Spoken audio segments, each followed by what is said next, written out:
So, good morning mga kabigote. Isang isang tip lamang o isang usapan lamang pagdating sa isang jeans ng ibon na talaga namang ang ganda na expression. Kasi ito ay peke.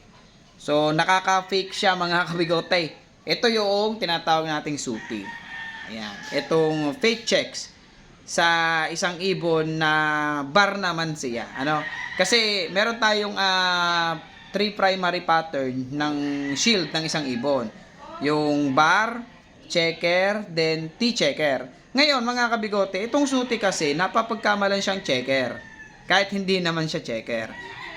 Dahil dito, mga kabigote, kita niyo yung mga dark spot na yan. So, kung titingnan mo, kala mo checker siya, pero hindi. Siya ay isang bar na ibon. Itong hawak kong ibon na ito, bar siya. So, itong nakikita nyo ito mga kabigote, mga fake checks. Fake checks o peking checker na akala natin ay checker. So, yun yung suti. Yan. Yung ibang part niya mga kabigote, hindi pa nagmo-mold. Kaya itong part na ito pa lamang yung nag-mold. Kaya kung makikita nyo, yung suti, nag-a-appear pa lamang dito sa part na ito. Pero after niya matapos ng mold, hanggang dito, sa upper part ng kanyang shield, lalabas din yung mga fake checks diyan. At yung shield niya, ay mas maganda yung magiging expression ng pagiging suti. So may papakita ako sa inyo mga kabigote na isang ibon na talagang kitang-kita natin yung pagkasuti. Actually naipakita ko na rin naman sa inyo ito nung mga last video, pero gusto ko lamang bigyan ng diin. Kasi napapagkamalang checker eh. Yan. So itong ibon na ito yung sinasabi ko sa inyo mga kabigote.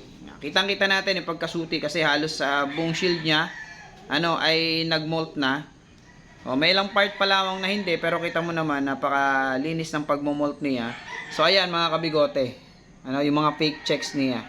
So kitang-kita ang pagkasuti ng ibon na ito. So itong suti mga kabigote, tumutulong ito para ma-enhance yung base color ng isang ibon. So mas nagiging dark yung base color ng isang ibon. Kung makikita ninyo yung pagka-blue niya, medyo darker, hindi ganun ka-light. Lalo na din sa may lower part. Yan. So ito mga kabigote, isang stencil din. Katulad ng una yung pinakita ko sa inyo. Yan. Okay. Hindi pa tapos mag-molt yung primary bar niya mga kabigote. Ito yung ipapares ko dun sa una yung pinakita ko sa inyo. Ang gandang ibon, no? Ang ganda ng kanyang form. Tapos buong buo yung katawan. Yan.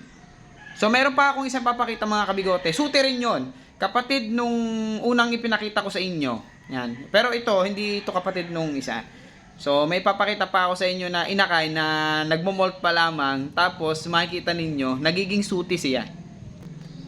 Yan. So last bird mga kabigote, kapatid nung unang ipinakita ko sa inyo yung magandang form na hen. Ito naman kak ito. Yan. Ang ganda rin ng kanyang head structure. Mukha pa lang makalat kasi hindi pa nagmo-molt. So, unlike lamang doon sa kanyang kapatid, ay mas malaki pa ang katawan nito. Big size siya eh. Yan, ito yung sinasabi ko sa inyo mga kabigote, na ito lang yung dati niyang kulay. Yan, kita nyo, di ba? So, malamya siya na blue. So, dirty pa. Ngayon, nung nag-molt siya, napapalitan siya ng fake checks. Yan, suti. Yan, may mga part na nag-molt, yon, nagiging suti. Yan. So, yung tatay kasi nila mga kabigote, suti rin. Ito mga kabigote, stencil din siya. Kita nyo sa primary bar niya, yan, may malabo siyang bronze. So, stencil na rin siya. It's either kapag ito ay nag-molt, mga kabigote, mas titingkad dito ng kaunti, or medyo malabong bronze pa lamang. Pero, ang maganda doon, ay carrier siya ng stencil jeans. Kita nyo, mas dark yung base color. Ang gandang ibon din, mga kabigote, oh. Buong buo, mga kabigote, ang katawan, oh. Ang tigas. Yan o. Yan. So hindi ko naman ito papares doon sa kanyang kapatid. Meron akong isang magandang hen doon. Papares ko sa kanya. Para makapagpalabas na tayo ng mga buong buo ang katawan ng mga stencil. Tapos pwede na nating i-train next year. Yan. Salamat mga kabigote. At nawa may natutunan kayo mga kabigote doon sa aking sinabi. Pagdating doon sa suti na ibon. Maraming salamat and see you next video.